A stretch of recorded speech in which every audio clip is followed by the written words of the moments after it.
16. You know I don't count that high. I don't have that many toes. I know. Anyway. You have a very boring life. Boring is good. Exciting is overrated. So, hey, all you crazy sci-fi and fantasy fans, it's time for your daily dose of shenanigans over here at the Blasters and Blades podcast. Just three nerdy veterans geeking out over our science fiction passions and fantastical fantasies. A place where magic is king, the sky is the limit, and space is the place, and dragons only exist in fantasy novels. Take that, Doc. And without further ado, we're going to let our guest, Mr. Dyrk Ashton, introduce himself. So can you tell us about yourself, Dyrk? My name is Dyrk Ashton. Hi, everybody. Thanks for having me on.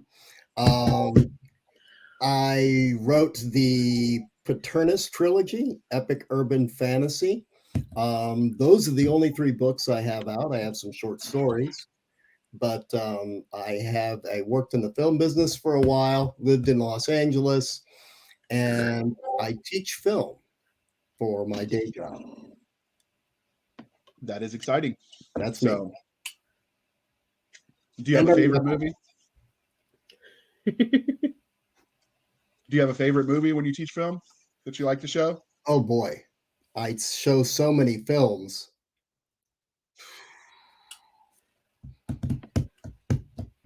I think some of the films I enjoy showing the most are films that I know students have never seen. Like if I'm going through the 60s and I show them like The President's Analyst or something like that. And they're like, oh my God, how did we never know this movie existed? That kind of stuff. I watched Pi in high school, which is apparently a movie. You watched what? Pi, an indie film about them. Yeah.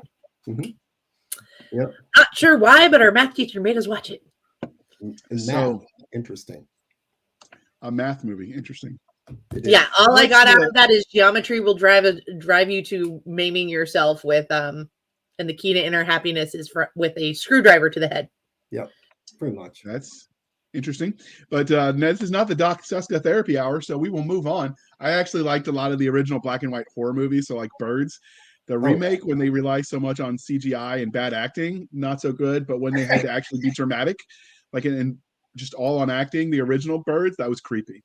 Well, I mean, if they relied on CGI and good acting, it would be a good movie. Even still, I think something like when you rely too much on CGI, you take away from too much, I think. But anyway, we're going to have you back when we do one of our movie review episodes because we're going to be doing some more of those. And you seem like the perfect expert to bring back for that. I'd be happy to. Doc, why didn't you tell me you knew this guy? Jeez. I did tell you I knew this guy. Yeah, when you said, hey, be here or be square, which incidentally is how I found Dyrk. She said, be here or else. Like you're so square. Ouch. I'm crushed. I'm wounded. You broke my soul. Ask me religion questions. They'll give you a ibuprofen. Probably, and tell me to change my socks. Okay. So now that we've covered how JR knows you, is there anything else you want to add, JR? You could say how you know him. You could be sociable. I could be sociable. Like people. You're not going to tell him that, are you? I'm not sociable. Somewhere. That's a myth. It's a myth. What happens at Dragon Con stays at Dragon Con. That's the after dark portion of the paneling that rules. Damn it. That was morning. It's the morning part where you do the networking. Networking. Is that what they call day drinking at Dragon Con? No. The networking's you're never there. You always go to bed early. So, but we met at Dragon Con when I was working as the fantasy lit track director. Mm-hmm. Cool. So you meet lots of neat people that way. All I think is like 300 people come to that con every year. 300, yeah. I call that the Mardi Gras of fantasy cons, or the Mardi Gras of cons in general. Yes, there are definitely many people. I've never by Mardi Gras, do you mean people flash their boobs and throw necklaces at people? That has happened. Well, I was actually trying to be funny, but okay. All right, Doc, save me from myself and asking the religion questions. But saving you from yourself is not nearly as much fun. So you like to watch me stick my foot in my mouth. You do eat it very well. He's that limber? No. Maybe in my younger days. So, Star Wars, Star Trek, or Firefly? That's too easy. Firefly. Have you seen my shirts? I have like 12 Firefly t-shirts. I wear them at Dragon Con. I know, I've seen them. I'm wearing a Dragon Con or a Firefly t-shirt sitting in the Game of Thrones throne and from Worldcon several years ago is my Twitter profile pic. Nice. So I bet J.R.R. Martin loved that one. I don't know if he ever saw it. So I think this one's pretty easy. I'm willing to bet I know which the answer is. Game of Thrones, Lord of the Rings, or the Potterverse? Gosh, Lord of the Rings. Could it be because that's what your PhD's in? Well, Wait. my dissertation was on the Lord of the Rings and a French philosopher named Gilles Deleuze. Oh, that's kind of cool. So I kind of like that stuff. Have you put that up for publication on your author page so people can read it? I have not. I probably should put it. I know a couple of authors who did. J.R. would read it.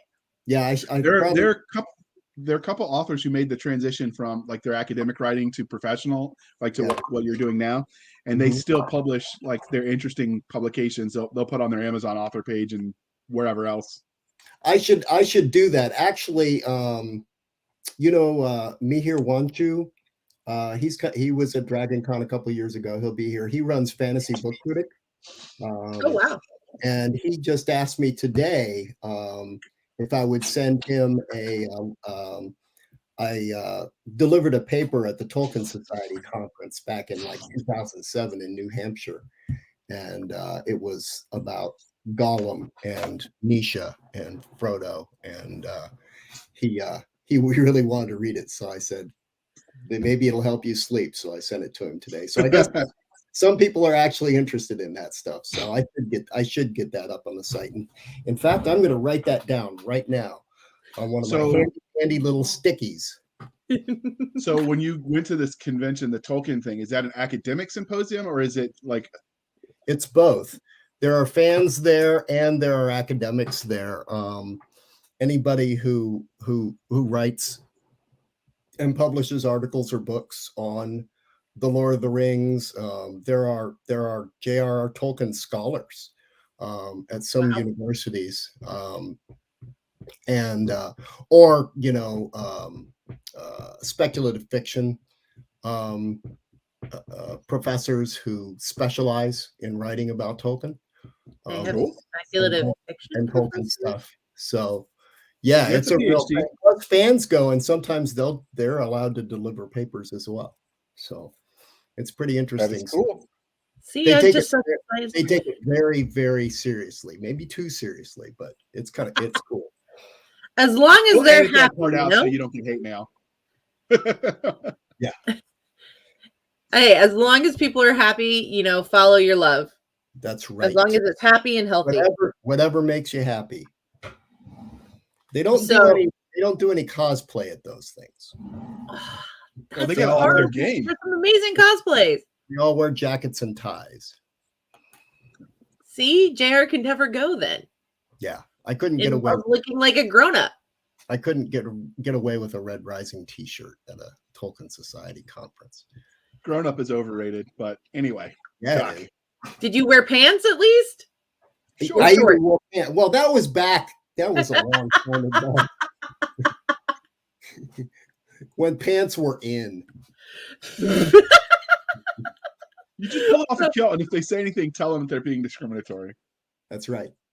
Exactly. So, speaking of things we love, which was your first love, sci-fi or fantasy? I was looking through the questions, the list, and I thought, boy, I'm not exactly sure. I think I would have to say sci-fi or fantasy though, because I was reading things like Charlotte's Web and Stuart Little, and of course, Dr. Seuss. If that's not fantasy, nothing is, right? Yeah. So I would have to say that first, though I very quickly got into, Chronicles of Narnia. I very quickly got into like Edgar Rice Burroughs. So that kind of stuff. So definitely there's some serious sci-fi early on in there as well. So you talked about some of your first memories with written fiction, but before you were reading the Chronicles of Narnia and the other stuff, were there any games that you engaged in that were covered that genre writ large, speculative fiction? I'm actually even a little before the Dungeons and Dragons craze. Okay. I didn't even know what that was until I was in college. So there were no video games when I was growing up. You know, I graduated high school in 1981. So That's a good year. I've been around for a while. And JR, shut up. yeah. So, but now that you mention it, though I had been reading some of that other stuff that I mentioned, it was the Rankin and Bass 70s cartoon of The Hobbit that got me to read The Hobbit and The Lord of the Rings. I watched that. Counts. That is a very interesting cartoon. I love it. Yes. So they speaking told of that whole cartoons, story in less than an hour. so speaking of cartoons in television in general, Star Trek would have been around, the original. When yeah. I was watching Star Trek. Was that before you were reading the stuff? Yeah. Because I was reading A Wrinkle in Time in the 4th grade. Nice. And that was like not one of my earliest novels that I read. So I was reading kind of but that's actually kind of straddles the line between sci-fi and fantasy, wouldn't you say? I think that particularly in the last century, this line between sci-fi and fantasy was grayer than it is now. Thank you, Amazon, and I don't mean that in a nice way. Yeah. I'm just saying, if it's got dragons in it, it's fantasy. You're just wrong. And but also I think it's easier. Dragon Riders of Pern. That's what we're arguing about. Shocked to find out that Dragon's Riders of Pern was actually science fiction. I never knew. Genetic engineering. I never knew. Well, I never read them until last year. Why didn't you read them until last year? I see that scrolling across the bottom. It's got genetically engineered dragons. It's got genetically engineered. See, she broke the internet. Dragons, exactly. See? Yeah. All right. So, what is it about speculative fiction as a genre that you love? It's just that I think it's that it's the one. I think that it's the one. I wish I could do that. I told you she was letting the power go to her head. I think it's that it's the one genre that really just lets the human mind go wild. I did read a lot of other stuff growing up. I mean, I loved I read a lot of old school stuff, like Sherlock Holmes and everything Edgar Allan Poe and Charles Bukowski, even all that wild stuff. So I always loved that stuff too, and it can be incredibly, mind-blowing, but something about fantasy and being able to truly kind of escape and just see the human mind come up with all this crazy fun stuff that really has always appealed to me. Okay. And so how did that love of the genre of speculative fiction, that large umbrella that it is, how did that transition into you writing stories in that space? I really like that stuff. I actually tried to write a novel, like kind of a superhero sci-fi novel when I was in high school, handwritten with pencil. And I never really finished it because then I had to go to college and do all kinds of other stuff. And then I wrote screenplays and tried to get them sold in Los Angeles when I lived out there. I had some very, very close calls. Almost got some things done, but they never really happened. And that was one of them was just a thriller. The other two were more kind of superhero related. One was more dealing with, Death Drives a Cadillac, it was called. And it was about, an actual death driving around in a Cadillac taking lives. But there were other ones that were around and, just goofy shit like that. So I did that kind of writing. And it was just seemed natural. It was like, I just wanted to do it. So I did it. But then I didn't do any writing or reading for probably 15 years. When I was studying for my PhD and when I was teaching full time, I teach online now as an adjunct, so I have a lot more time. I didn't get a chance to even read books. I was reading student papers and academic papers and textbooks and writing academic papers and all that. And it's just, you don't have time. I just had none for any of that, And then when I finally left that job to teach only online, I got to read again, and I was like, ah. And so I just tore through all these books that had come out that were big that I hadn't been able to read, and started reading a bunch of other stuff.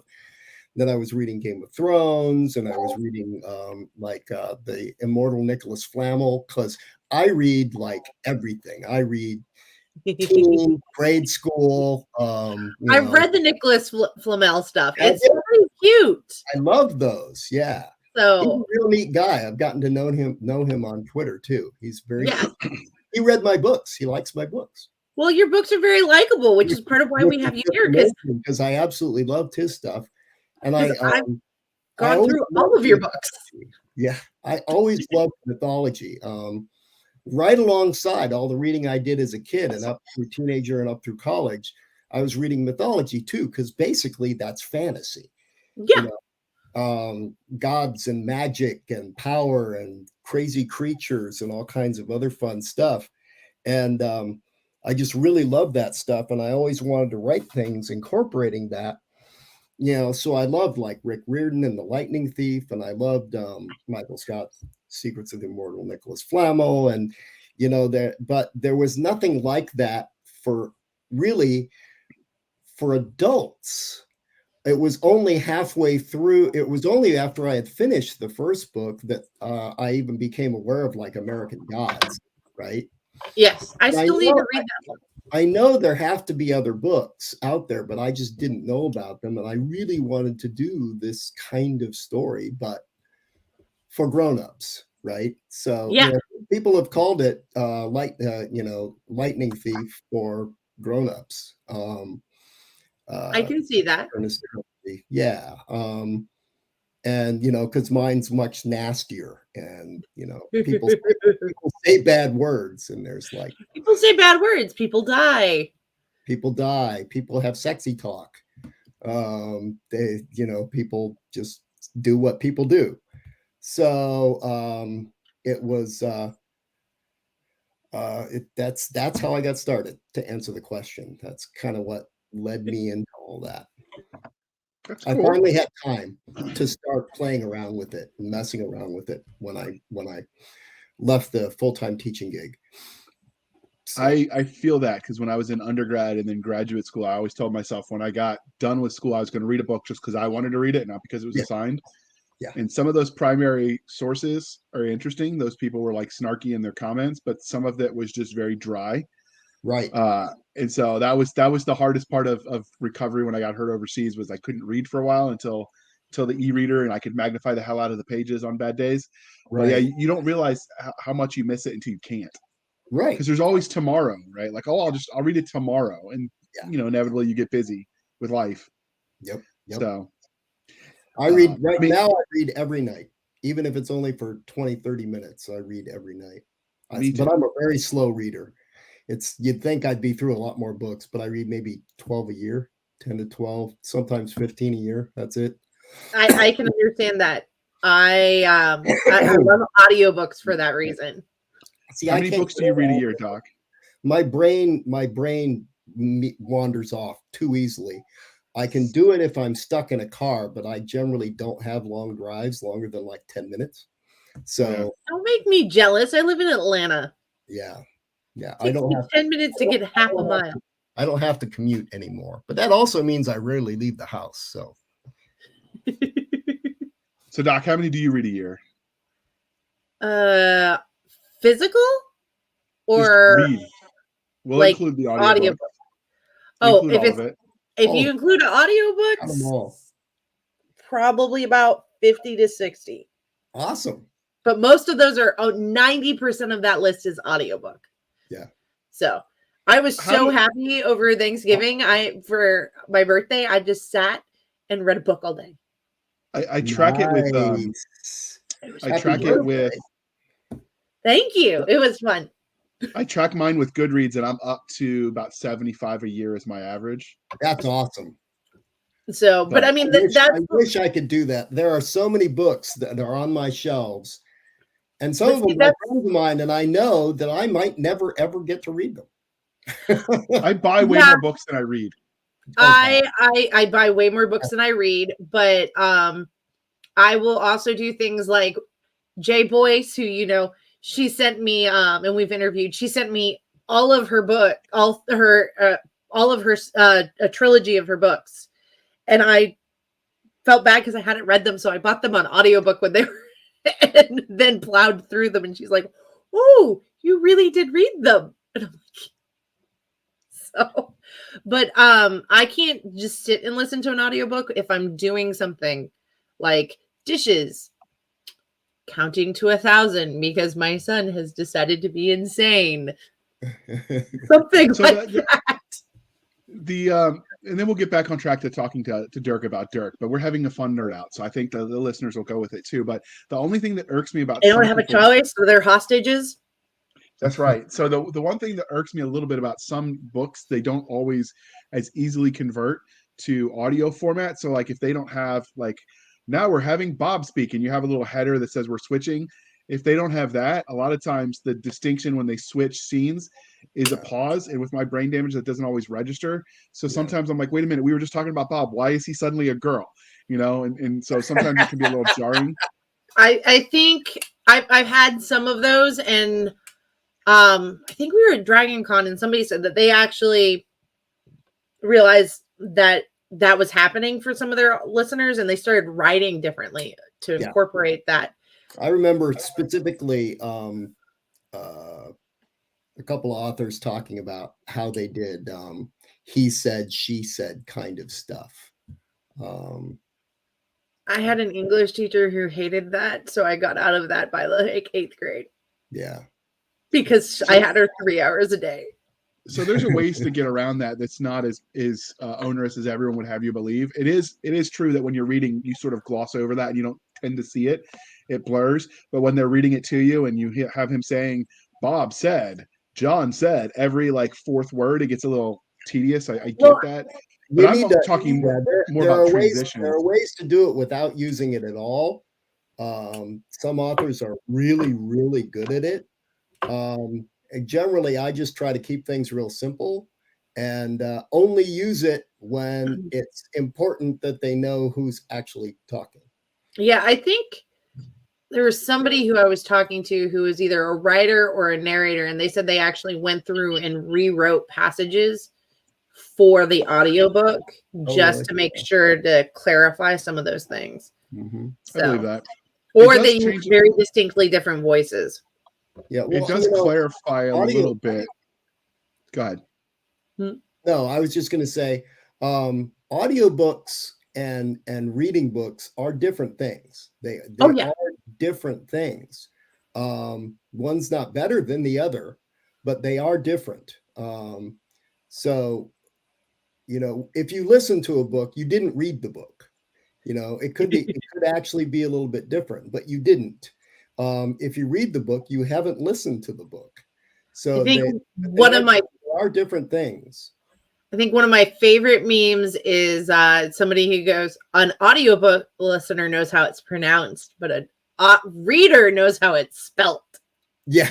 So my favorite example, and we're actually interviewing her later, is Michelle Myers wrote the Forget Nothing series for a book for Galaxy's Edge. And that's the first book because I listened to the main series I read it. I didn't listen to it at the time. And so, because they were coming out quicker than Audible was producing them. And I didn't realize one of the characters was Scottish and had a Scottish accent until I listened to that audiobook. Like, wait, what? Yeah, I was watching an interview with Josiah Bancroft, who wrote the Books of Babel, and I've known Josiah for quite a while, and there's, my family has read the books too. My mom has read them, my sister has read them, and they're always like, "How do you pronounce this name? How do you pronounce that?" And I always told them how I always pronounced it, and then people asked the same questions on that interview with him, and I was right every time. Nice. Peter. So there's a trend for some fantasy authors where they just make up words and throw a bunch of apostrophes, and on those I'm like, I'm not even gonna try. And then the funny one is now I see it and I just think that poor narrator, whoever's gonna narrate this someday. Yeah. But anyway, that's fallen out of favor now, but it was a big because thing. of audiobook craze, I suspect. Yeah. But Well, anyway, so it was falling out of favor even before it became a craze. was it? Yeah. Okay. So many authors will let their own real life experiences sort of influence the stories they tell. But are there any specific formidable moments you think that shaped you as a storyteller? I mean, you were writing your first attempt at a novel back in high school. Yeah. I wouldn't say there are any formidable moments, but my books, my characters, situations, things that they say are heavily influenced by things that I have seen, that my friends say, that other people say, how they act or don't act, what choices they make are heavily influenced by what I've experienced throughout my life. So yeah, there are no big, there's no one big thing I can think of. Okay. All right, Doc, your favorite questions. Fandom added to the interview. Well, that's because I understand fandom and you just don't. So the whole thing. Yes, it is. Have you had any cool fan art or somebody cosplay one of your characters yet? I have. And the first time somebody did art, and we're talking like Felix Ortiz and a couple of other people who are like really good artists, they posted like fan art of my stuff, and I was I was blown away. I was like, oh, I love that. I actually asked them if I could, and I used some of that as art cards to print and put in my Kickstarter hardbacks when I did those, because it's so cool. And I think one person I know of has cosplayed Peter, the main character in my book, and it was actually Jonathan French who wrote The Gray Bastards. Okay. And the Gray Bastards, that series, and so it was at Dragon Con, and he went that day dressed as Peter. He had made a golden spear and the shirt and the pants, and it was perfect. So I do have a question about that, Doc. So with costuming, you mentioned that they have to go through some procedures to make it very clear that the guns are non-functional if they dress for cosplay. What do they do for people that are doing fantasy with like swords and spears? How do they make sure those are non-functional? They piece tie them. Yeah. What's that mean? They inspect them and actually put a little thing on them that shows that they're okay. But the big thing is with piece tying is basically they're securing it physically to another part of the costume, so they're not like able to. If it's a sword that you could theoretically draw, yeah, and hurt. So they tie it to the scabbard, for instance. Yeah. It's basically they zip tie it. I don't have to do that. That's security and safety's job. So how do you piece tie a spear if someone was going as like the 300, for instance? Well, they can tell people they can't bring stuff. They can tell people. A lot of times, the 300 guys, they carry them, and so that's not a big thing. It's really the ones because the 300 guys don't carry bladed spears, like with real blades. Like foam rubber and stuff like that. Yeah. So, once again, that's safety's job, not mine. So the medieval character cosplayers, they can wear real armor but not carry a real sword. Got it. Right. Sort of. Okay. Like we've had some Hema, we've had like the Nations tournament guys at Dragon Con, but they're not really swinging them around. They're not sharpened. Okay. So Hema doesn't sharpen them. Cut and Thrust doesn't sharpen them. And they're definitely, because also they have their own liability issues on that, so they're not any more motivated to get it sued than anybody else. Yeah, no. Only a masochist likes getting sued, or a sadist. I don't know. I get them mixed up. I don't think anybody likes getting sued other than the lawyers like suing. All right, fair. We'll move on. We don't want a horror show.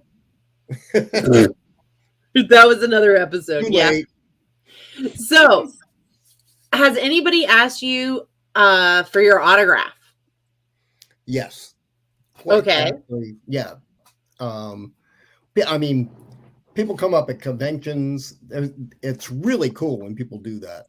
It's one of the best things. You don't know them. They introduce themselves. Sometimes you know them from Twitter or Facebook, and they introduce themselves. And sometimes I recognize them. Sometimes I don't. But, they want a picture.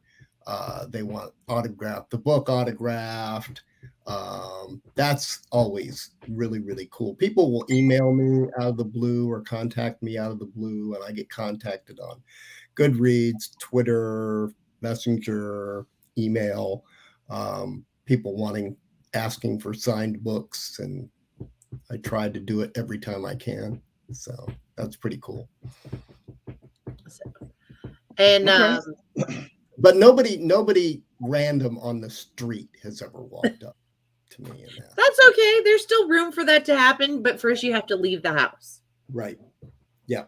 So, have you had any funny interactions with a fan yet?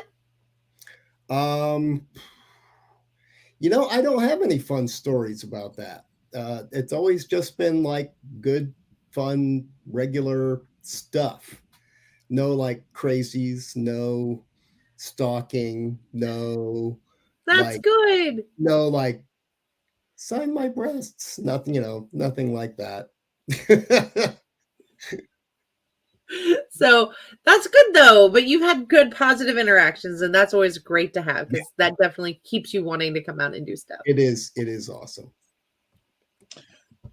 Okay. I'm glad that you honored the NDA we signed when we met about the whole breast thing. I apologize. Like, there was a little bit of alcohol involved. I'm sorry. I wasn't going to say anything. JR, just because you're not a hot young male anymore, it's time for you to keep your shirt on. Oh, you thought I was hot once? No. Mark does love me. No, but you got a wife at one point, so somebody must have been at least passable. It's possible as he's gotten older, his breasts have matured. All right, so this is where we talk about everything you have written. You did mention that the trilogy are the only published novels that you have.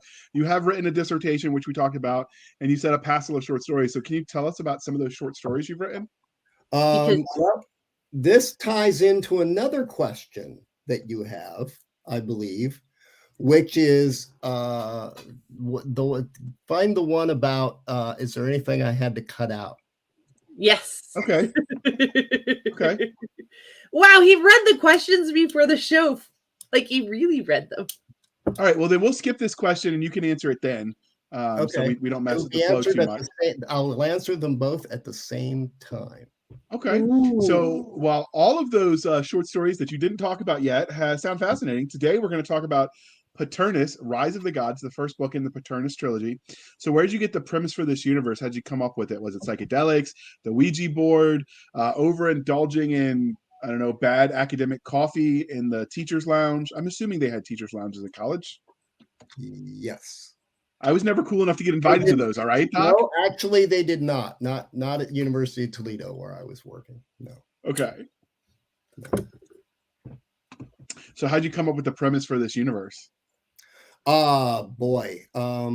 Like I said, I have always been a huge fan of mythology, and I always wanted to do something involving kind of a unified field theory for all the mythologies around the world because I like them all.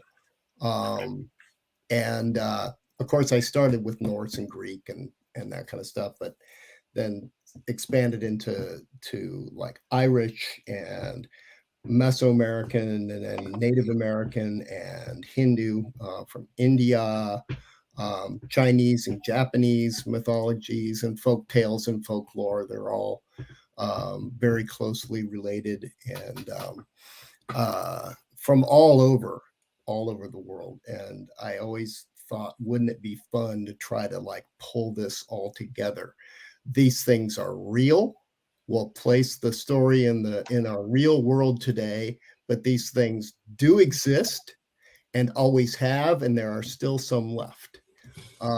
So that was kind of a basic idea that I had, but then it was like, how do you come up with the vehicles to tell the story and then put together the plot? Vehicles meaning the characters. I'm a character-centered author. I believe that my characters are number one. Some people say story, location, plot, all kinds of other things, but characters to me are number one.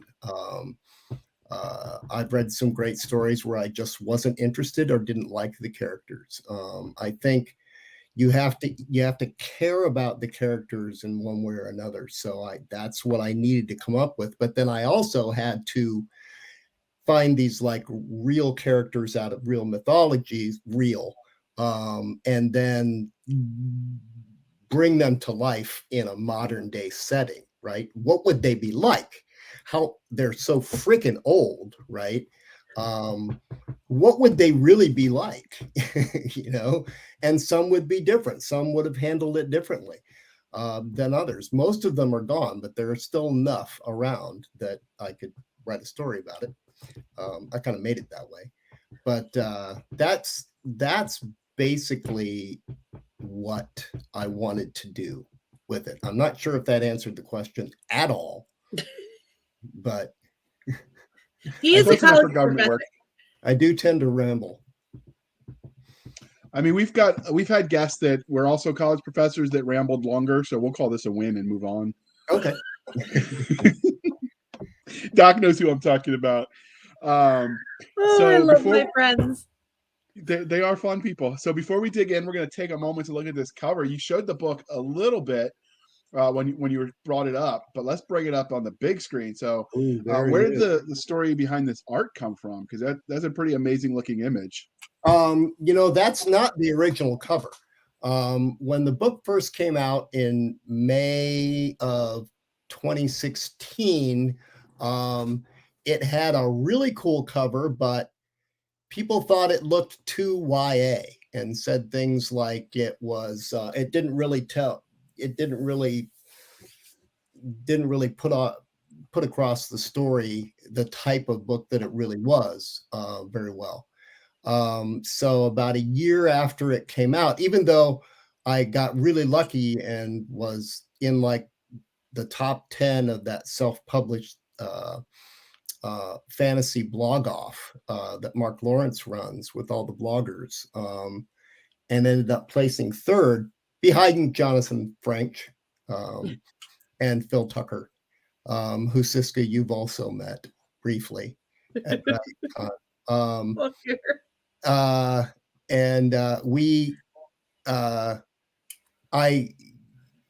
I'm in a writer's group and we're just talking about stuff like that and rebranding. And I didn't even have it called anything at that point. So I decided to try to get a new cover. And I gave them the ideas for the covers. This is book 2.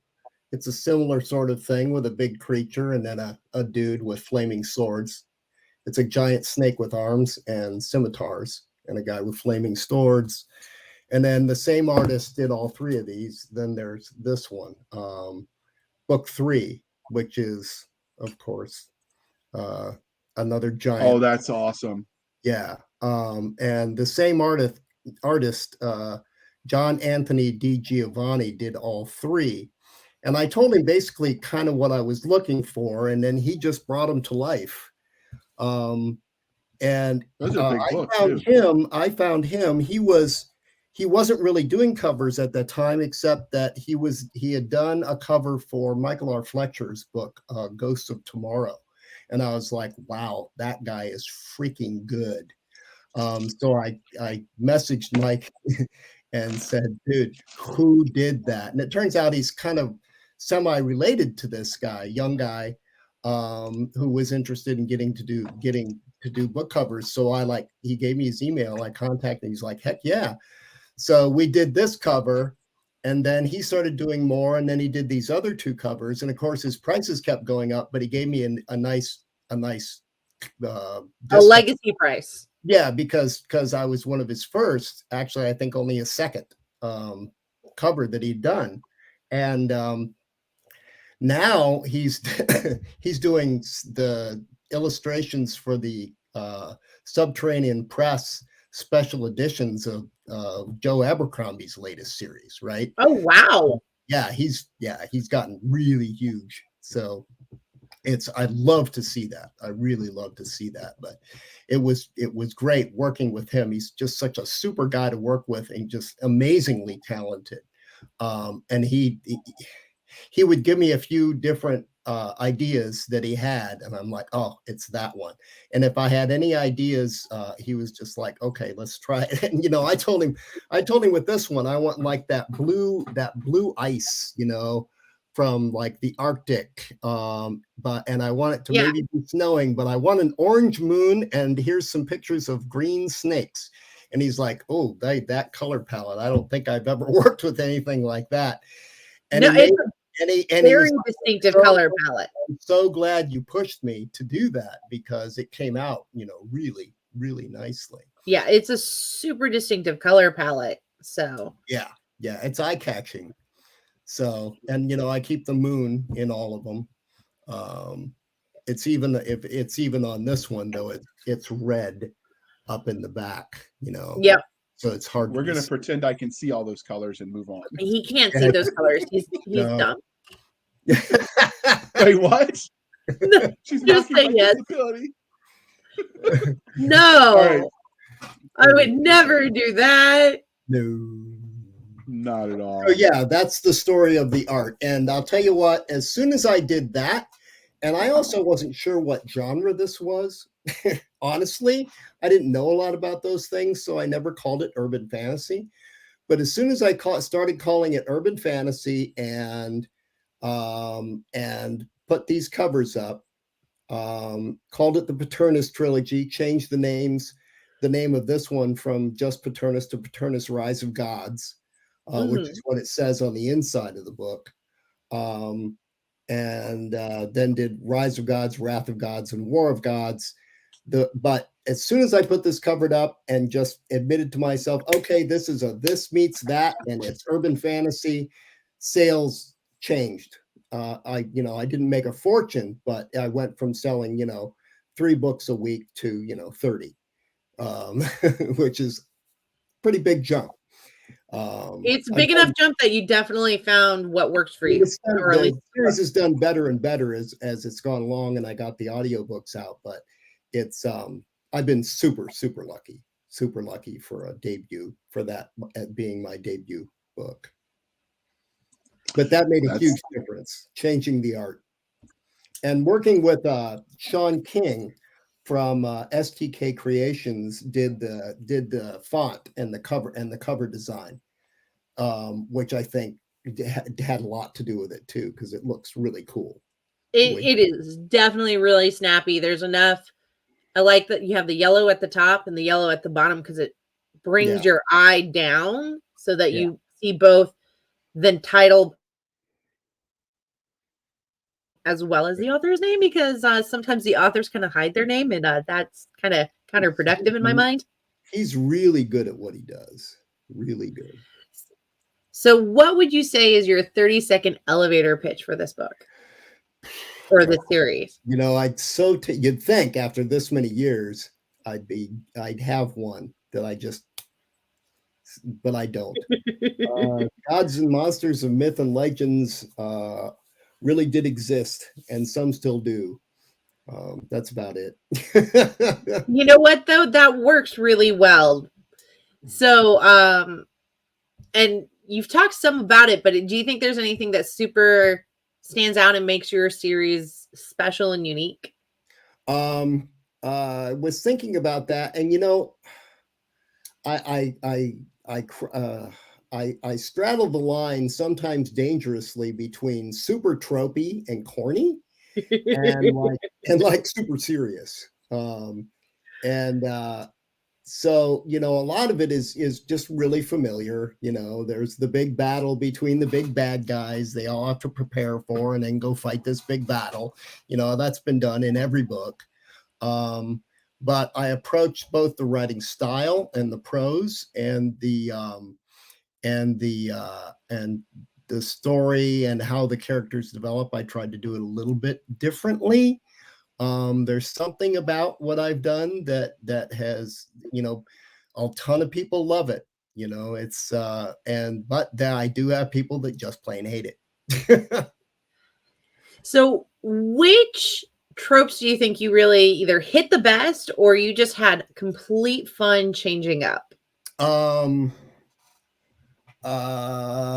My bad guys, while being really bad, end up being very gray, because their intentions aren't quite what you thought they would be, and how they were going about it was hopefully a little bit different. Some of them are just strictly all bad. But yes, still have to try them, put them in some funny situations, or have something funny happen to them, or have them say something funny. I'm kind of the Josh Whedon school. You can have all the grim nastiness you want, but for God's sake, then tell a joke. yeah. So I still, I try to do that kind of thing. I take the story and storytelling very, very seriously, but I try not to take myself too seriously. And I'm the same way with film criticism. And film studies, I take that stuff very seriously, but I try very hard not to take myself too seriously when engaging in it. Right? If that makes any sense at all. Which means it allows me to have a lot of fun when I'm doing this stuff. I have the teenage female character who's clumsy and uncomfortable with herself, and that's super tropey. It's super tropey, but it's also super true. Yeah, and having been one of those females. Yeah, and it's just something that people relate to. And then of course we find out she's a lot more than she thinks she is. And basically the two young main characters find out that everything they ever thought was wrong. I happen to love those moments. I thought those were really well done. I'm glad you like those. And they discover this stuff as they go, and they grow and discover more about themselves. One of the criticisms of the first book is that they really don't grow that much in the first book. They're kind of just like, they feel that they're just kind of being drug along, but they're dealing with gods, right? So how much agency do you want to give them? When they're dealing with gods and horrendous monsters from myth. Yeah, I think honestly that read to me is very realistic in many ways. Like it wasn't. None of them were Mary Sue's. Yeah, good. See, I've had them actually accused of being Mary Sue's, but shit, people like Mary Sue's to a certain but here's the thing, though. It depends. Like, there's a difference between Mary Sue's and actually being an intelligent character. Yeah. And what makes them different from being a Mary Sue is a Mary Sue kind of like everything falls into place all along. And they kind of have this, and I've seen it happen when I tutored with and worked with students, as when I worked with soldiers, where they were kind of like, and then things started clicking, and then all of a sudden they were really taking off. Right. And that's kind of what I wanted to do. I needed to build the world. No, that's exactly what you did. I wanted these characters. The reader learns about stuff along with them to a certain extent. And when, big, powerful things do big, powerful stuff, it's nowhere near as interesting to me. That it's just that they do it is cool, but it's much cooler if somebody who's never seen such a thing is witnessing it at the same time. So that's kind of what I was doing with them. But I do try to give them little moments where they do have agency and take and try to do some things. Zeke does, go off and try to save a dog, yes, and Fee does help him out of a really bad jam at one point. And she does stand up to one of the big bads toward the end. So it's not like they don't have any. It's just that, yeah. It's definitely, I think it grows, and you have characters who are very sheltered who they get thrust into the deep end. That would be the deep end for anybody. Yeah. And there's a certain aspect of, if you've ever been really shoved into the deep end of, you kind of go along for a while going, okay, sure. Yeah. So, I think I liked it. Yeah, between that and a lot of like WTF moments, I try to put as many of those in as possible for the author and for the characters, or for the readers and for the characters, right? Yes. So, yeah, that's kind of what I was trying. Well, Doc is. What's that? The next one is yours. I know. I was just gonna say that you did okay if you got Doc convinced, because she can be somewhat picky. Yeah, I was like really afraid when I knew she was reading them. I remember giving them to her and like hoping. You always hope people read. Yeah, you were like, "Hey, do you want this book?" And I looked at you and I went, like, "Oh shit." I'm gonna hide over here for a while. No, I really did enjoy it. I will admit, at first it seemed a little bit slower, but that's because also it's a slow burn. It is. Yeah, it's not Lord of the Rings, super slow. Yeah. I mean, my favorite quote about my favorite review of the Lord of the Rings movie is from my dad. He fell asleep. He woke up. He goes, "Wait, are they still walking, or did you pause the movie?" And so, I mean, it's not that slow, but I just read Forgotten Ruin, which is like a thrust into the deep end. Yeah. So, and so yeah, it's like maybe a bit of a slow burn if you're used to super action packed, super intense. Yeah. But I think it's good because there's a lot of world building and a lot of trying to figure it out that the characters are doing also. So I don't think it's too slow. I think it's appropriate. Thank you. Because you also have to care about the characters to understand why and care about why they're freaking out. Right. And there's, you can meet out the information, and generally most authors, and that's what MFA authors are told to do. You can't just say. But then there's like Stephen King said, well, if you think there is some stuff that it's not going to work to spread it out, then get it over with. Do it and get it done with. And that's kind of what I did, Yeah, I thought one of the things that I really liked also was you did some callbacks later on in the trilogy. To like, so you didn't feel compelled to put every single thing in there as it was happening. No. You kind of went, I don't know if you wrote those and then we're like, we're going to shelve them for later. Yeah.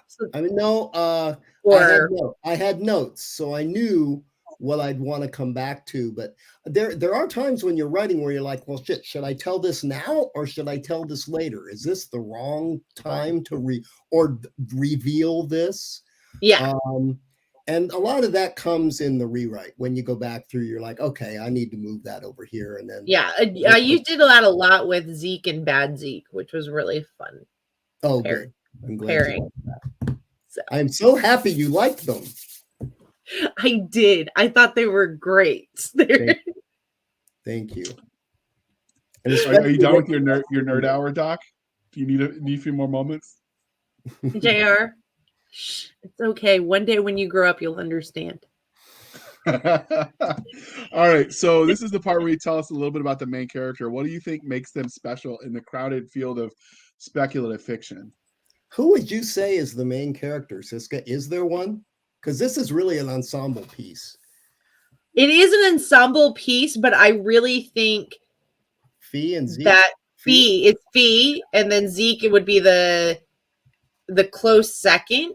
Yeah. Because I really don't see where any of it could happen without Fee. Right. Like it could still happen without Zeke. Yeah. Yeah. But it could not happen at all without Fee. No. Certainly not in the way that it happens. Yeah. So. You're absolutely right. I never thought of it in those terms, but that's true. And then Peter. Yeah. I would guess. I think Peter and Zeke are like kind of even. They're kind of even because, you kind of have to have the sperm donor at some level. Says who? That's one way to. Says biology. Yeah, exactly.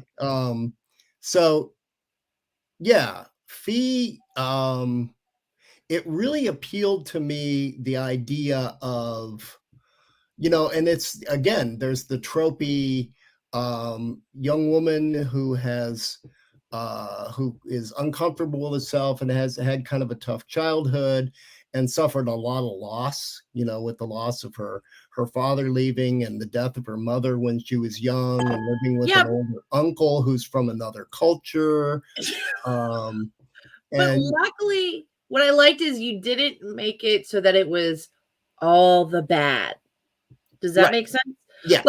Her uncle, her uncle's really different. Her uncle's very British, doesn't understand probably the best way in modern terms to express affection or raise kids.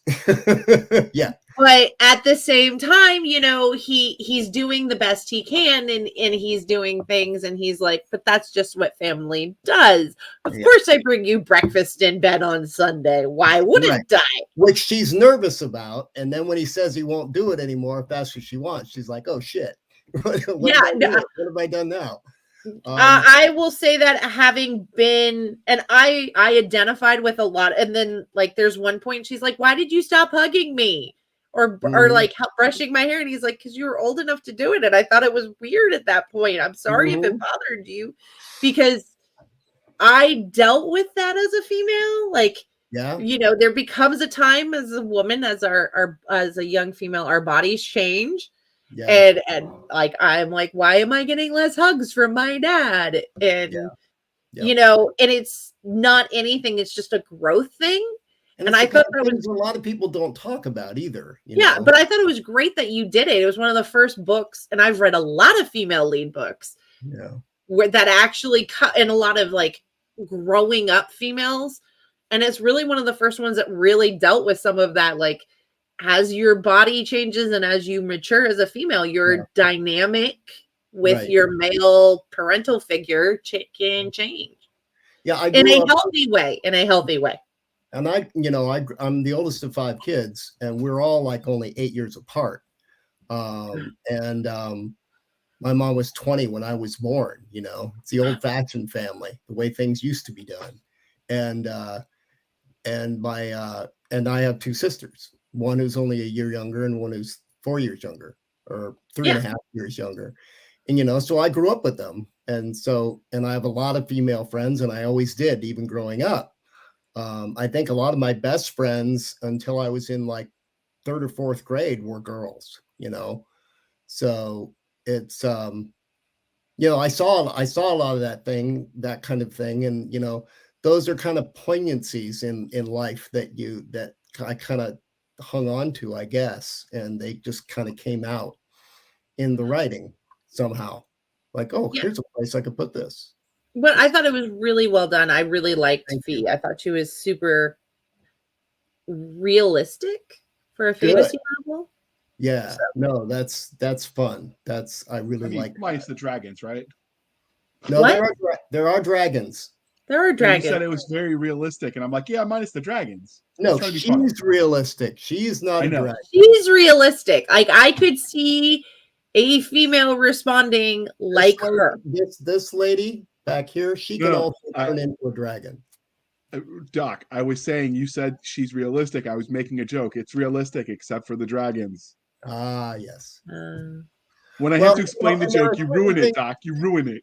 Or maybe it just wasn't that funny. With urban fantasy, there are certain things that I feel that a story needs to root in real life if you're going to have it take place in this world with real people, even though it has all the fantastical elements. And I also tried to root even the most fantastical characters in some sort of humanity. They had personalities, they had worries, they had. Well, I loved the rooster character who is obsessed. Yes, who's obsessed with music. Yeah. I am like, because we all know that one person who is way more obsessed with music than they should be. Yep. Always listening to something, always kind of dancing and humming and singing, and Yep. They all had to figure out something to cope with. I mean, some of these creatures, some of these beings are millions of years old, so things come along that they like. That's what they use. Okay, so speaking of things that come along that we like, are there any secondary characters that were especially memorable to you? What's funny is that, Cisca, you'll appreciate this having read them. Edgar was not going to be that much of a character, not that big of a character. I wasn't sure. I thought he was going to be kind of cardboard. Baphomet and Tanuki were supposed to die in the first act. And they end up all being like really, really, I mean, it got to the point where like, well, I can't. These characters have too much to do. I love Tanuki. I really did. He went through some shit and made some mistakes. He does. But, my son kind of reminds me of Tanuki, which probably says a lot. But yeah, I think, my favorite ended up being, I think, Edgar. I wasn't sure exactly. I had specific traits that I wanted him to have, but I never thought that he'd end up being so cool. To me, he's cool, and funny, and for Fee, it's like she really loves him, but he just drives her crazy, Yeah. So, but I found him to be one of the real, and he ends up being kind of a driving force in the narrative in certain places. And I thought it really gave the importance of a character, like a secondary character, is to have the main characters learn something and grow and become stronger because of those characters, right? Yeah. Or to change in some way. And he ended up being just a really great vehicle for that, I thought, for Fee in particular. I like him. He's a really awesome character. And he's also very famous in legend, but we won't say who he is. Okay. Speaking of very famous in legend, that's the worst transition I could come up with, but we're going to go started.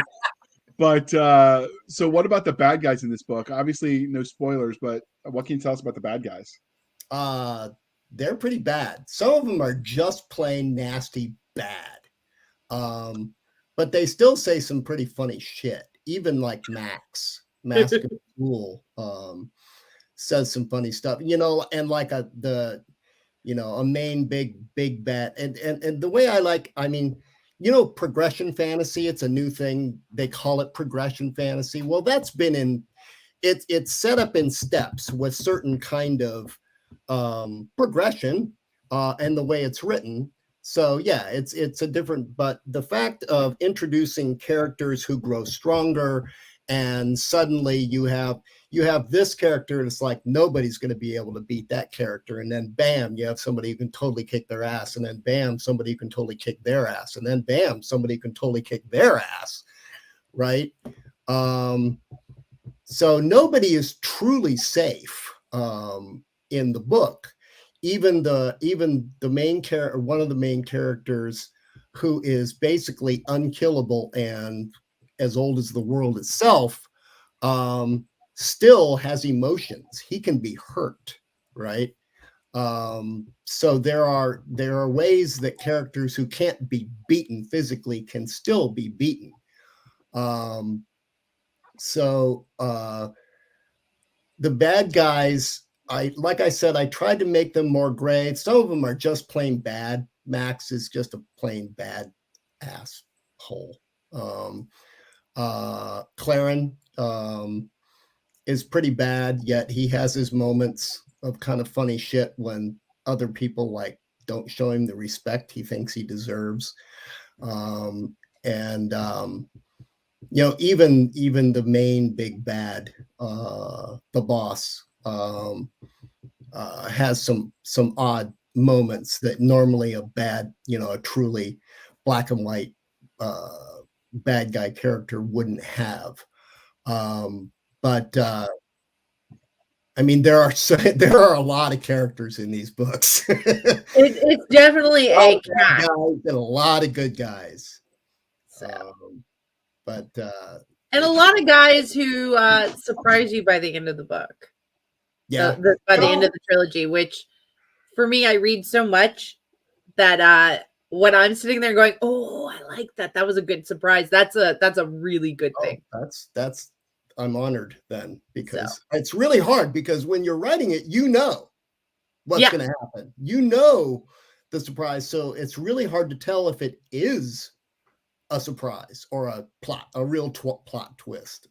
So I liked some of them. I liked several of them. The worst thing an author can think of is you know, either like, oh, here's this big reveal, and then they, you know, readers come along and say, oh, I saw that coming, and you're like, oh. Yeah, but to be fair, if you set it up right, it's obvious to anybody who reads a lot, because you start noticing, you internalize plot structure in ways you don't really think about. Unless you've got like some sort of God in the machine function, it's really hard to surprise someone who pays attention. But I will take from that part of what you said that you plot your stories out pretty detailed then. Yes, I do. Very. Now it changes. How much of it'll change. I never stick to the original one. It changes several times as I go.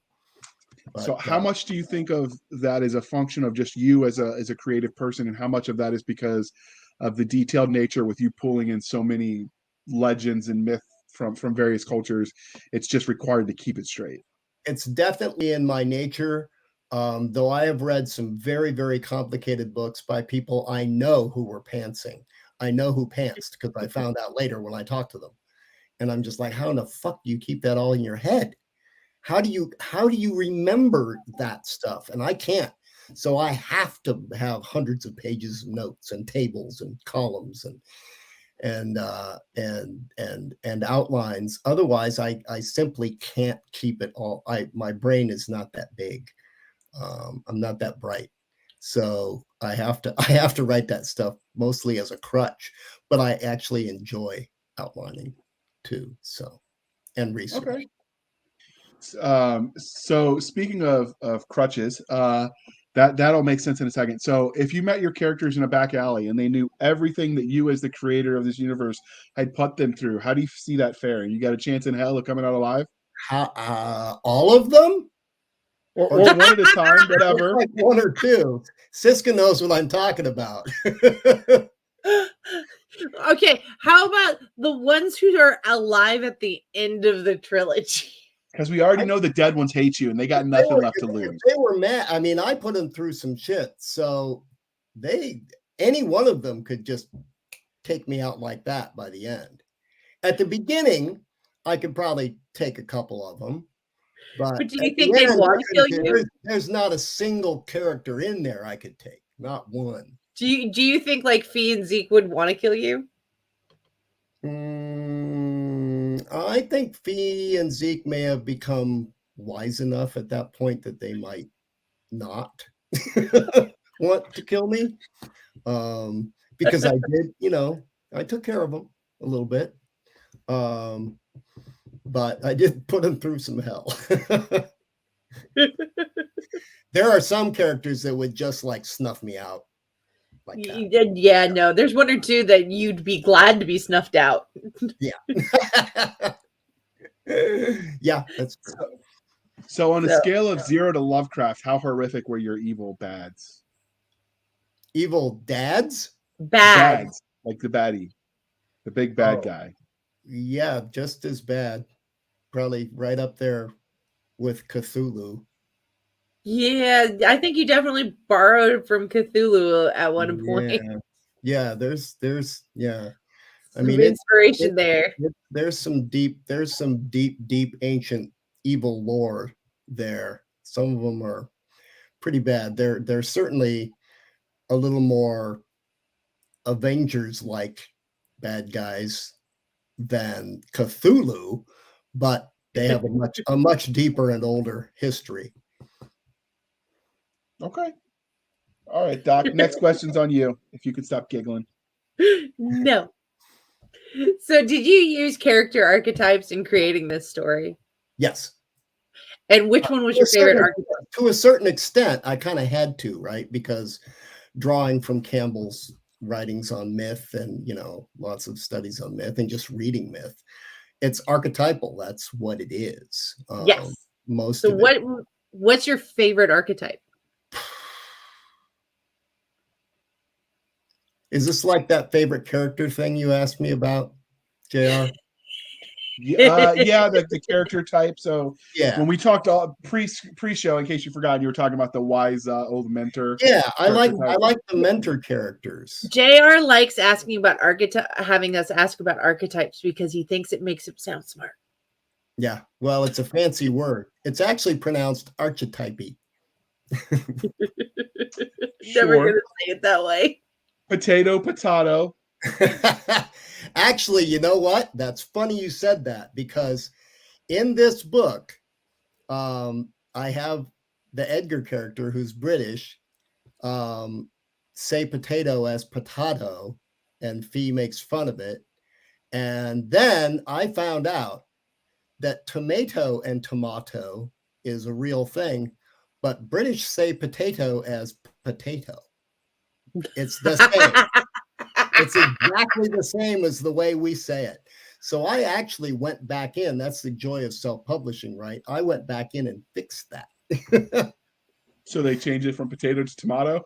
Now he talks about the tomato instead of the potato. And luckily, in the meal that he had served, there are tomatoes and potatoes. So which version did the narrator get?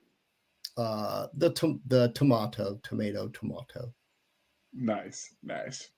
Yeah. Outstanding. All right, Doc, carry on.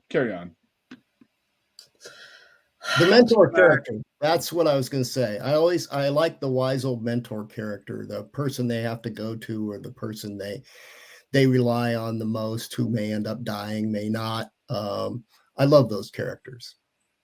They are fun, and you have a couple of them, but they're like mentors in very specific areas too, which I think is great, because the mentor, you don't have the mentor character be a Mary Sue either. So yeah, I don't think any of them are Mary Sue's, but you're right. I do have many more than one. I was thinking specifically of the Edgar character, but yeah, there are others. You're right, but they help her and Zeke in other ways, right? Yeah. you're right, in very specific, like, I'm going to train you swords, and I'm going to train you this, and I'm going to train you that. It's not like that, but it's like that. You know what I mean?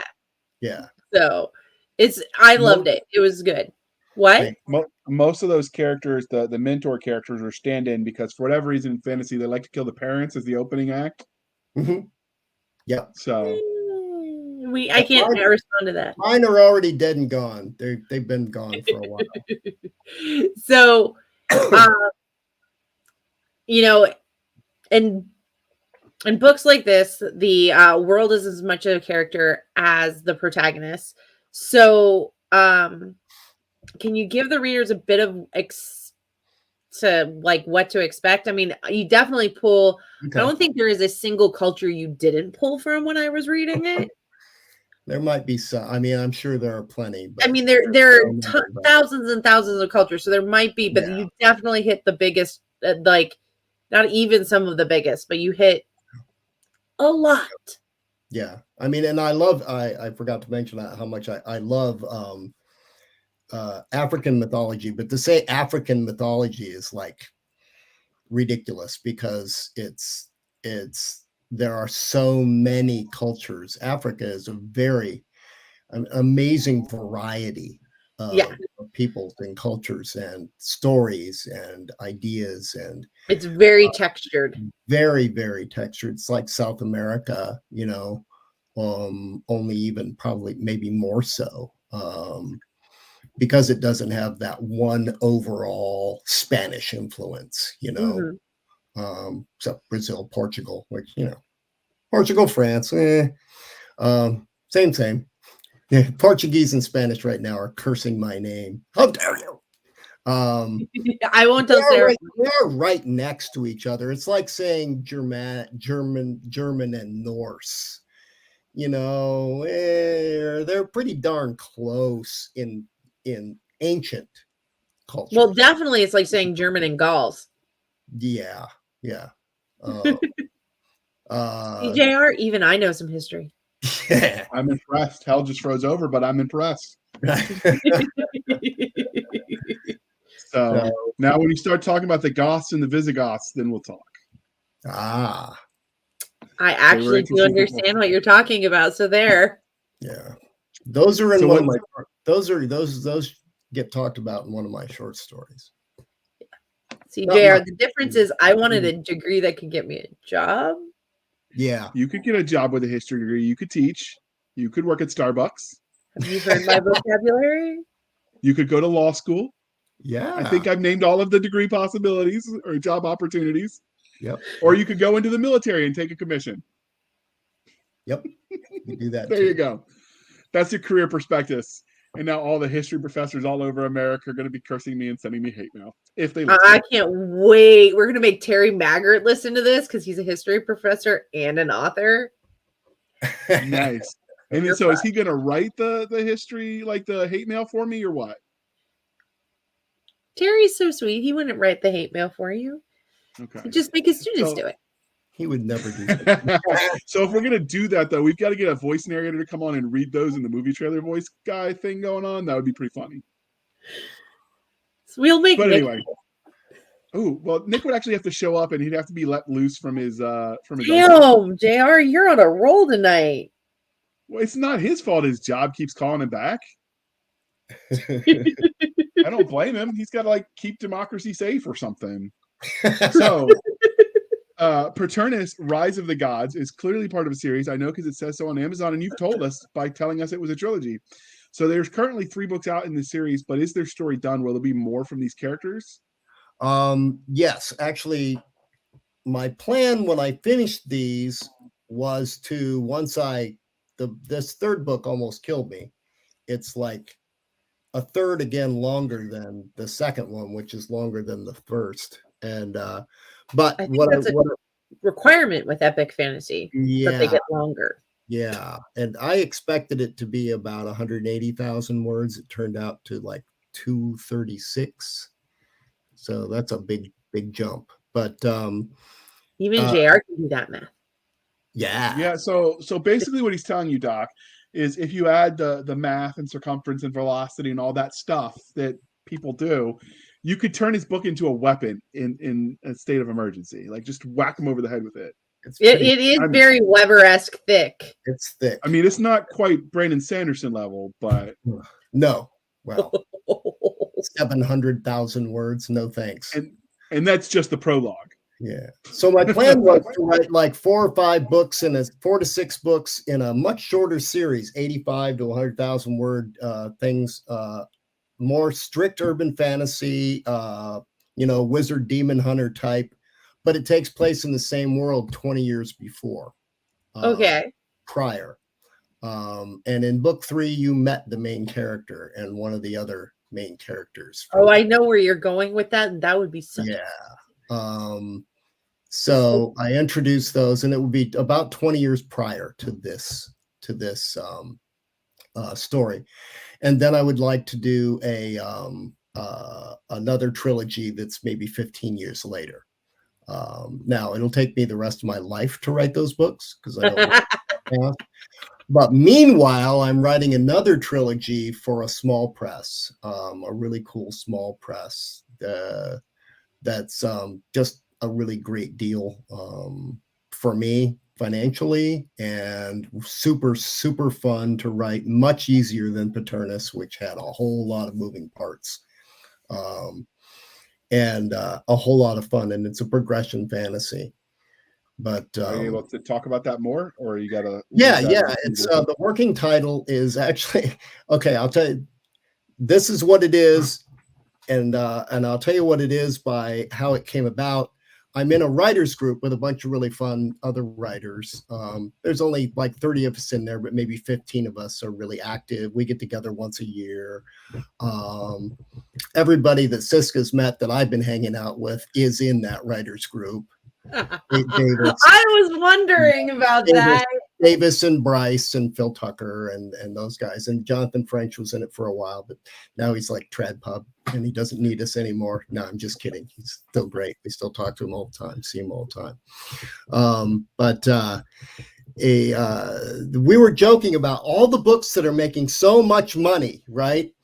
It's like magic school books just keep making money and making money. Military school, especially progression fantasy, military and magic school, dragon rider books. Still, I mean, if you put a dragon on it and there's somebody riding if it's halfway well written, it's going to kick ass in the market.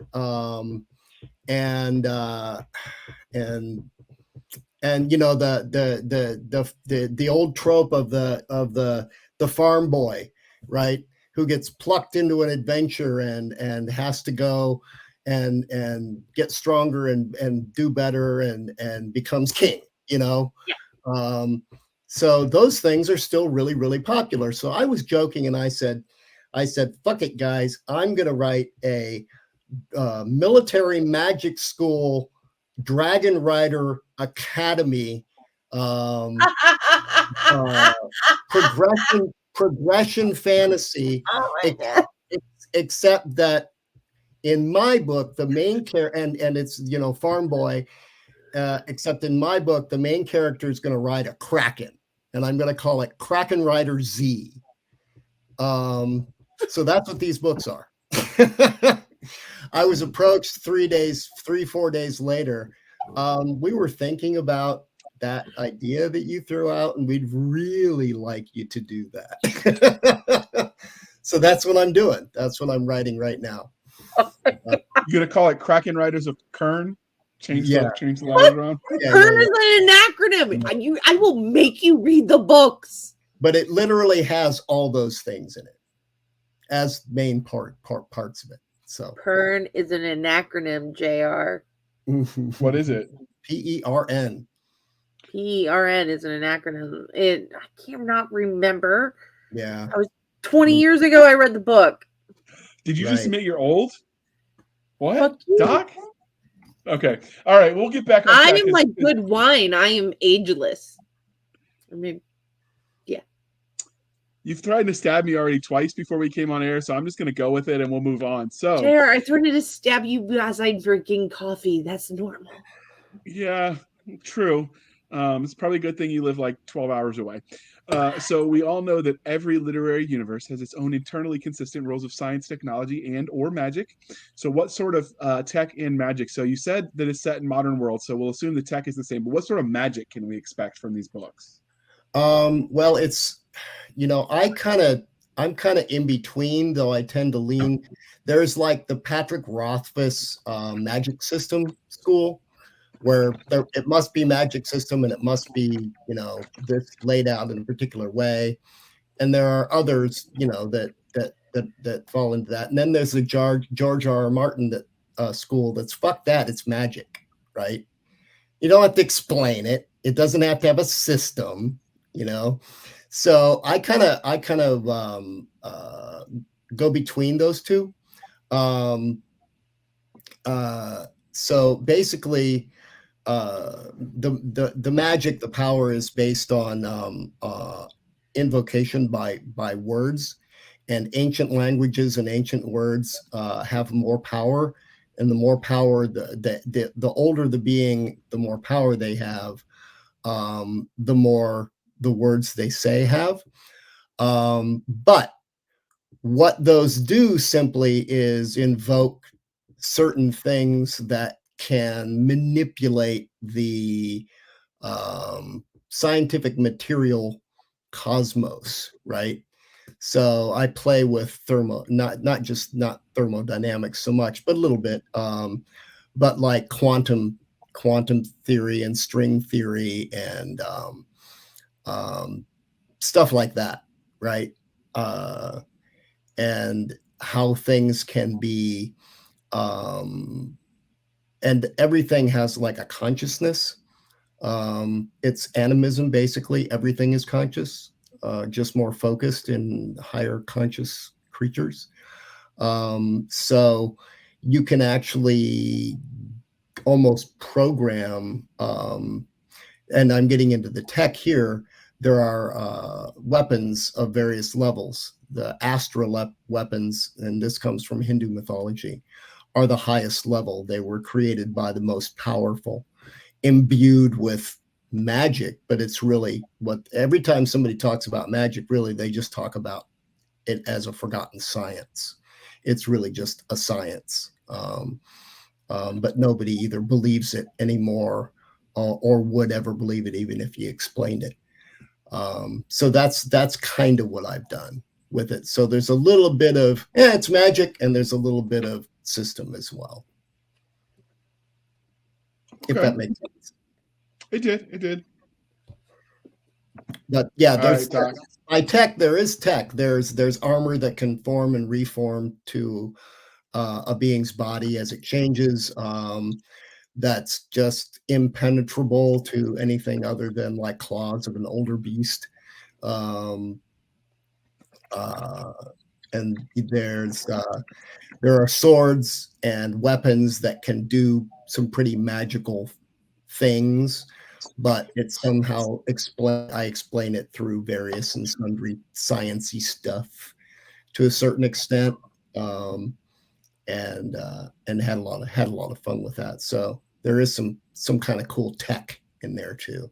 So of all, we'll open it up so that it's either you can pick the tech or the magic.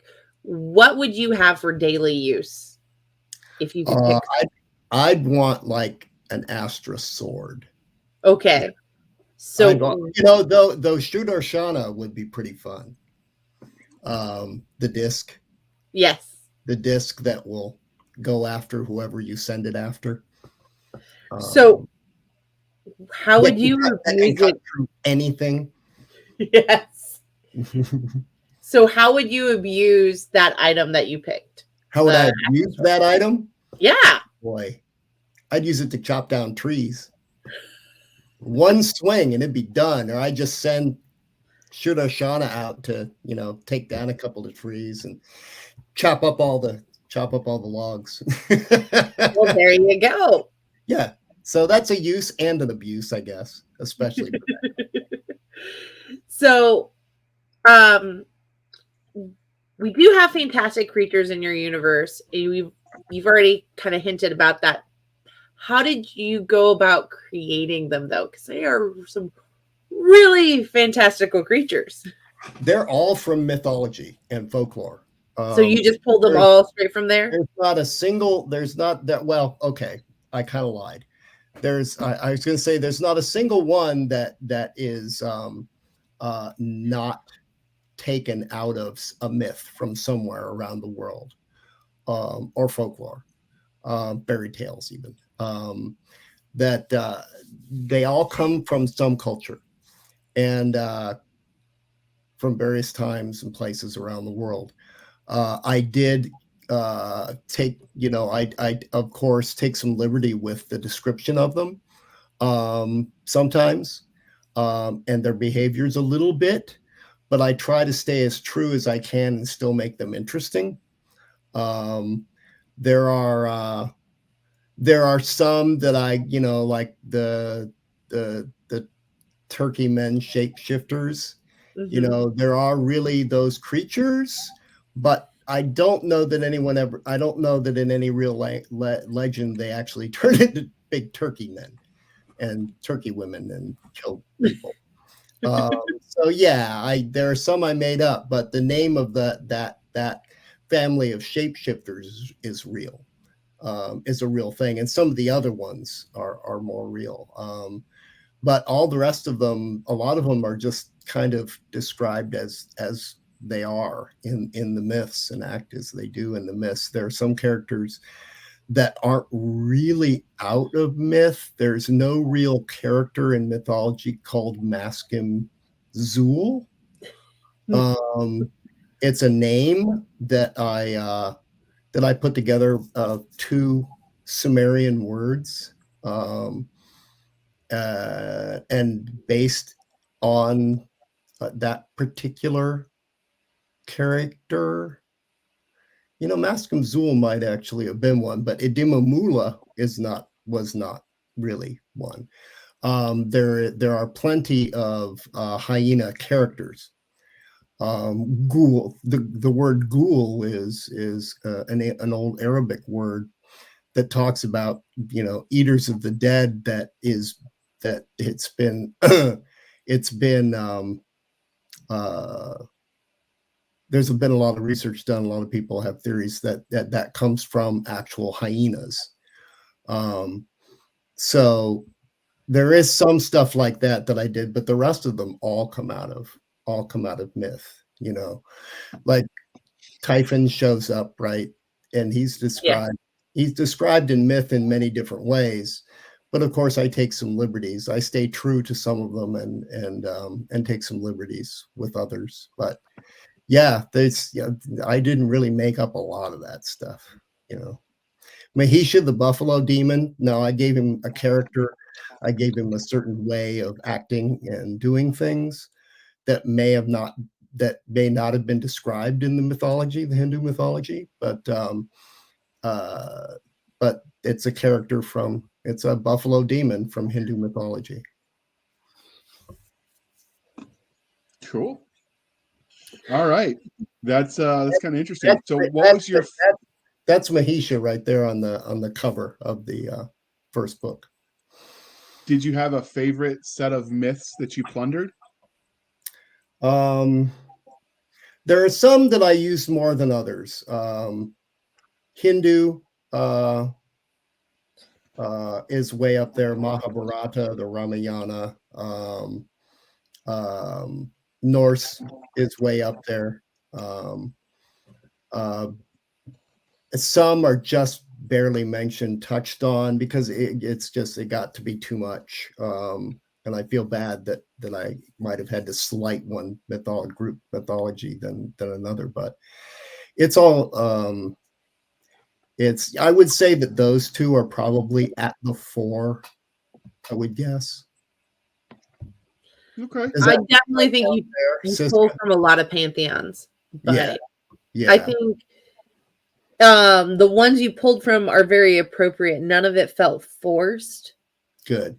Which is one of those things when I'm reading a book and I've had some where it felt like, okay, we're just going to you must have made a check mark list, and and we're just going through to make sure that we hit all the demographics. Yeah. No, and there's not anything wrong with that, but I like it when it doesn't feel like that. Yeah. And your books really, like you talk about the Hindu wheel of cycle of time in the universe, and that's very organic, very natural in this story, and it fits so well. Good, because I like stories with a message. I like stories with diversity, but it's really hard to do, and I don't enjoy it when I can either see the soapbox or it does look like it's going through a checkmark list. Like it's forced. It doesn't feel organic. I appreciate the sentiment, and I may even like the message, but if I can see the soapbox, I'm lost. Yeah, I'm the same way. Even when I agree with the message, like I jokingly will say, if I wanted to be preached at, I'd go to church. So I don't mind message fiction if it's done subtly enough that I don't know, or if it's just straight up about it. Yeah, I've read a couple where they were just straight up about it. Yep. And that's fine, but I tend to want to read for the enjoyment and the relief of stress. And if I wanted to read the news, I would. If I wanted to read the news, I would read the news. Or after 2020, John Ringo or Ilona Andrews, they seem to be equally possible right now. Yep. There's a couple of authors, and I'm just like, okay, put your crystal ball down. We don't need any more. Please stop. Nope, don't give more ideas. So, yeah, I relate to that. But all right, so clearly this interview is winding down, or up if you let me keep going. But Doc's got to go to sleep because she's got the dreaded day job. Yeah, so Yeah. So was there anything about Patronus, Rise of the Gods that we didn't ask that you wanted to tell us before we moved on? I don't know. I would just say, the one of the biggest criticisms is kind of a slow start, or people have a difficulty getting into it. But then even more will say, I almost gave up on this, but boy, am I glad I didn't. And I suppose I could have written a book that had a, faster beginning, a lot more stuff going on, but there is a lot of stuff going on. It does bounce around between characters a little bit, but what books don't anymore these days? A whole lot of them do. So, some people actually will stop reading as soon as they see it's in present tense because they think of that as YA or it's an abomination. I actually had a reviewer call it an abomination. So if you don't like that kind of stuff, maybe don't read it. But I think it makes it much more. Give it a shot. You like it. It's okay if you don't. I think it makes it much more emotionally intimate, is how I think one author put it once. It's more immediate. I have a background in film, right? And I wrote screenplays. Screenplays are always written in present tense because everything that a character is doing it right now on the screen. One thing you don't get to do is you don't get to go inside their thoughts. You don't get background unless you have a flashback. You don't get into their thoughts unless there's voiceover, right? But I tried to use some film techniques in how I structure the scenes and the plot, and in how I wrote the prose and the story. So some people absolutely love that about it, and some people just kind of bounce, which is okay. All right, that's fair. So before we let you go, dear listener, just remember that after you read the book, please leave your thoughts on the reviewing platforms. Please be kind and speak your mind on the reviewing platforms, because your reviews help the right readers find the right books. Even reviews that give it a 1-star can sometimes help the right audience buy it or avoid it. I have bought books off of 1-star reviews. Because sometimes when you don't like it might be why JR loves it. Mm-hmm. Like this is gun porn. Okay, dude, sign me up. Larry Correa, you got my money. My favorite was actually a review of mine. Someone said it was like a 12-year-old with ADHD wrote gun porn. That was their review of my book. And I'm like, can I use that in a marketing ad? Yeah. They wouldn't give me permission. But like sometimes just the reviews, too much cussing, not enough cussing, too much sex, not enough sex. Like all of those things are things some people like and other people hate. So as long as you give a reason, like I didn't like it because you're helping readers out. And as we've discussed, at 100 reviews, the author gets a special prize. I was told that the unicorns are on strike. They no longer are giving out unicorns or unicorn steaks. Apparently, the unicorns heard me, and they don't want to be eaten. So I don't know what you're going to get now, but 100 reviews is a milestone that helps the author out. So please do review what you like. You can review on Goodreads, on Amazon, on Barnes & Noble, and anywhere where books are sold, fine book retailers. And if you bought it at a traditional store, like Doc and other weird people do, you could still go on some of those sites and review it. Well, or you can do what I do. I copy the review and then I just paste it everywhere. Yep. That was what I was going to say. Or start a website and just do a review platform. If you do the review website, you might even get people. Just put it everywhere. Yep. Speaking of ratings and reviews, I hit a really cool milestone this week. 5.5 years after Paternus came out, I just hit 2,000 reviews on Goodreads, or ratings on Goodreads. Nice. Not 2,000 reviews is a big deal. Yeah, it's 2,000 ratings. Okay. Yeah, that's because you can just do stars on Amazon without actually writing anything. You can do it on Goodreads too. That's impressive that you survived the Amazon purges when they were clearing out all kinds of authors were losing reviews. Well, I did, and then I got them. I complained, and I got some back. I got a bunch back, but Amazon doesn't have nearly as many. Goodreads is where I hit 2,000. Wow. Nice. That's still impressive. Yeah. So either way, please be kind and speak your mind. And if you don't have an Amazon account because you're weird and you buy your books the old-fashioned way in a bookstore because you're weird, make a website. And, people might actually start sending you free books just so you'll write reviews of them. It happens. I know Doc's giving me the bird, but it's okay. We love her anyway. All right. Dyrk, where can listeners find you on the wild, wild interwebs? Well, my website is paternusbooks.com. I don't keep up on that as much as I should, but there's a bunch of neat stuff there. I'm on Twitter and I'm on Facebook all the time under UNDYRK on Twitter, but you can just find me under Dyrk Ashton. There's a Paternus Books media page on Facebook and also my personal one. I follow everybody,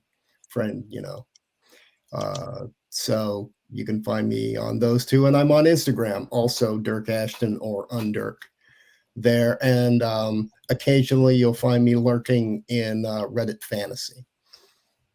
Nice. Where I'm also Undyrk. I'm sensing a theme.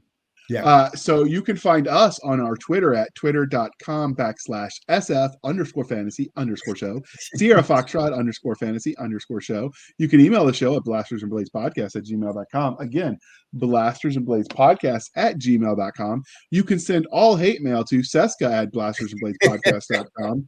We are on Facebook where all the shenanigans happen at facebook.com/groups/Blasters and Blades Podcast. Again, /groups/ Blasters and Blades Podcast. You can support the show at our website at anchor.fm/blasters tack and tack blades. Anchor.fm blasters and blades. You messed me up, and now I'm going to let you mock me, and they can just watch you mock me relentlessly. I'm going to redo this. You can find us on our website at anchor.fm/blasters and blades. Again, anchor.fm/blasters tack and tack blades. Or you could support us over on our website at anchor.fm/blasters tack and tack blades. See if you can keep up for a Patreon model where you can do it on a reoccurring monthly basis, or you can support us on a one-time endeavor over at buymeacoffee.com/author J.R. Handley. Again, buymeacoffee.com/author J.R. Handley. Be sure to put in the comment section that it's for the podcast, and I promise I will keep my co-host Doc Cisca and Nick Garber duly intoxicated. They will drink until their liver surrenders. Never surrender. You're sober and you're messing it up so bad. Well, maybe I just thought you and Nick had some sort of what do you call that, chemistry or something. I don't know. Stabby's gonna get me now. Ew. His wife is gonna hunt me down and be like stabbing me repeatedly. I'll take You'll that. like We'll edit it. that in post, I'm sure. You'll like it. It'll remind you of the infantry. So Probably. spending some of your precious time with us. For Nick Garber, just to make sure JR knows who we're talking about, JR Handley, I'm Doc Cisca. This was the Blasters and Blades podcast. We'll be back next week, same time, same place, indulging our love of cheesy jokes, nerd culture, pineapple on pizza. Heresy! Yum. Dragons can be of any genre. Doc, Thank you for tuning in. We'll see you then. Doc, are you pre-screening guests for this No. pineapple heresy? We didn't ask him yet. How do you? He just do you said like yum. He just said yum, so I know he's a heretic. Are you pre-screening guests for this? This is like the 5th in a row. You know what? Maybe it's because you're wrong. That is not possible. So we're just going to end on the note of pineapples do not belong. Pineapples are wonderful on pizza.